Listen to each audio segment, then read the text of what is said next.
सूचना केवल हमारे विचार हैं, वित्तीय सलाह नहीं। निर्णय लेने से पहले खुद शोध करें। किसी भी लाभ या हानि के लिए हम उत्तरदायी नहीं हैं।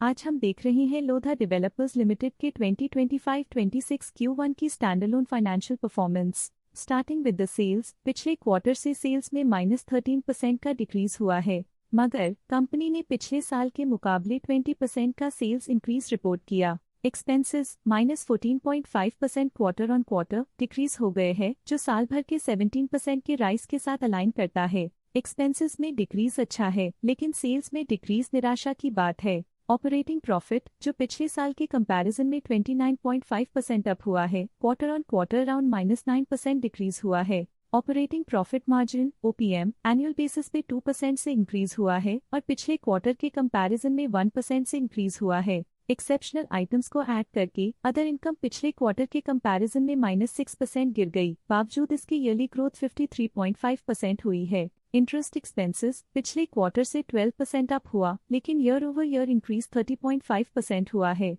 डिप्रिशिएशन कॉस्ट्स में क्वार्टरली -10.5% का डिक्लाइन देखने को मिला और ईयरली बेसिस पे -4.5% का डिक्रीज देखा गया। प्रॉफिट बिफोर टैक्स एनुअली 36% बढ़ा, लेकिन प्रोसीडिंग क्वार्टर से -11.5% डिक्रीज हुआ है। इस साल कंपनी ने 27% टैक्स पे किया और क्वार्टरली कंपनी ने 26% टैक्स पे किया है। नेट प्रॉफिट ने ईयर ऑन ईयर 38.5% का इंक्रीज दिखाया, लेकिन लास्ट क्वार्टर से -17% का कंट्रैक्शन हुआ है। इस क्वार्टर के दौरान कंपनी का परफॉर्मेंस इतना अच्छा नहीं रहा।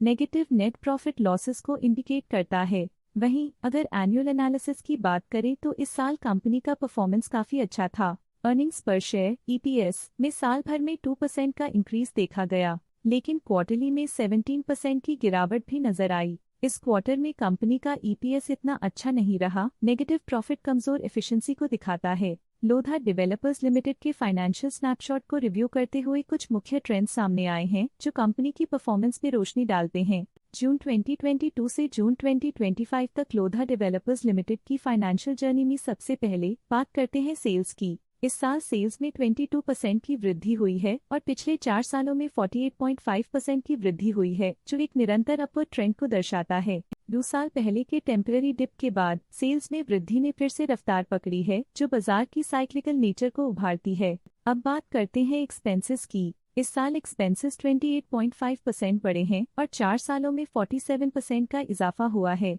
इस साल हालांकि एक्सपेंसेस सेल्स से थोड़ा ज्यादा बढ़े हैं, मगर ग्रोथ रेट्स का करीब होना स्टेडी ऑपरेशनल कॉस्ट को दर्शाता है। ऑपरेटिंग प्रॉफिट का सफर स्टेडली ऊपर चढ़ रहा है, इस साल 4% की बढ़ोतरी के साथ और पिछले 4 सालों में 54.5% का नोटिसेबल राइज हुआ है। एक टेम्पररी गिरावट के बाद ऑपरेटिंग प्रॉफिट ने लगातार दूसरे साल वृद्धि को बनाए रखा है, जो बिजनेस ऑपरेशंस में साइक्लिकल अपटर्न को दर्शाता है। नेट प्रॉफिट का सफर ऊपर की ओर चल पड़ा है, इस साल 58.5% की चढ़ाई के साथ पिछले 4 सालों में 124% की शानदार वृद्धि हुई है। एक अस्थायी गिरावट के बाद लगातार दूसरे साल नेट प्रॉफिट में वृद्धि हुई है, जो फाइनेंशियल लैंडस्केप में साइक्लिकल रिकवरी को दर्शाता है। इस साल EPS में 4.5% की वृद्धि हुई, हालांकि पिछले 4 सालों में -29% की गिरावट देखी गई है। एक अस्थायी सेटबैक के बाद EPS ने लगातार दूसरे साल अपनी अपवर्ड ट्रैजेक्टरी को जारी रखा है, जो कंपनी की वॉलेटाइल मार्केट्स में अडेप्टेबिलिटी को दर्शाता है। चलिए अब बात करते हैं शेयर होल्डिंग पैटर्न की।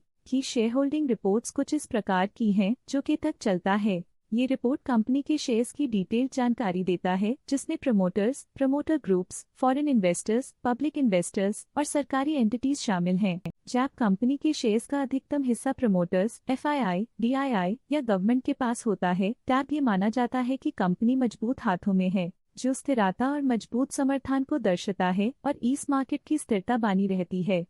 ये था कंपनी का करंट शेयर होल्डिंग पैटर्न। चलिए देखते हैं कुछ इंटरेस्टिंग FII डील्स जो हाल ही में कंप्लीट हुई। 23 जुलाई 2025 को इन्वेस्को डेवलपिंग मार्केट्स फंड ने 95.3 लाख शेयर्स एग्जिट कर लिए 1384.93 रुपीस पर यूनिट के हिसाब से, जिसका टोटल 1319.2 करोड़ था। इस क्वार्टर के FII डील्स के विश्लेषण को समाप्त करते हुए हम उम्मीद करते हैं कि आपको ये जानकारियां नई इंसाइट्स प्रदान करती होंगी। चलिए झांकते हैं इस क्वार्टर की DII डील्स पर जो विशेष रूप से सुर्खियों में रही। 14 जुलाई 2025 को the MTBJ limited as trust for government pension investment fund MTBJ 4000045849 ने 1.1 लाख शेयर्स अपने पोर्टफोलियो में शामिल किए 1400 रुपीस पर यूनिट के हिसाब से, जिसका टोटल था 15.1 करोड़।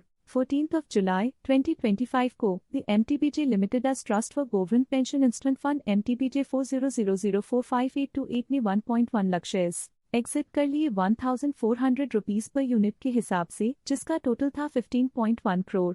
तो ये थी इस क्वार्टर की कुछ सर्वाधिक चर्चित DII डील्स जो दिखाती है बाजार के नए रुझान। अब नजर डालते हैं मैक्रोटेक डेवलपर्स के स्टॉक रिकमेंडेशन पे।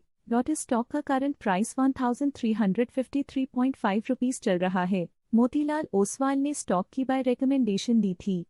उन्होंने स्टॉक का टारगेट प्राइस 1870 का अनुमान लगाया था। रिकमेंडेशन के समय स्टॉक का प्राइस 1374.85 चल रहा था, जो करंट प्राइस से 33.5% अप है। ICICI सिक्योरिटीज ने स्टॉक की होल्ड रिकमेंडेशन दी थी। उन्होंने स्टॉक का टारगेट प्राइस 1284 का अनुमान लगाया था। रिकमेंडेशन के समय स्टॉक का प्राइस 1287.35 चल रहा था, जो करंट प्राइस से -0.3% डाउन है। आज के लिए फाइनेंशियल सेक्टर में इतना ही। देखने के लिए धन्यवाद। स्टॉक लेटेस्ट न्यूज अपडेट के लिए चैनल को सब्सक्राइब करें और वीडियो को लाइक एंड शेयर करें।